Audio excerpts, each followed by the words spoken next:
Antara soalan yang paling popular, kalau buat laser, kena datang setiap bulan ke? Sebenarnya, tak semestinya setiap bulan. Untuk permulaan, biasanya kami akan sejaskan rawatan untuk 4 ke 6 minggu.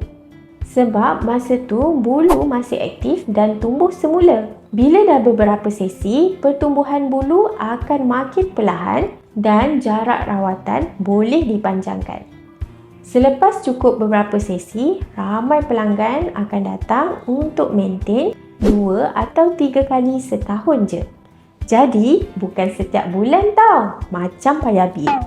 Dekat Umi Wax, kami akan bantu pelanggan untuk plan jadual rawatan ikut keadaan kulit dan kadar pertumbuhan bulu masing-masing. Tak semua orang sama. Sebab tu, setiap sesi kami direka khas supaya lebih efektif dan selesa. Kalau anda nak dapatkan hasil yang tahan lama tanpa rawatan setiap bulan, boleh terus booking rawatan laser anda dengan Umi Wax.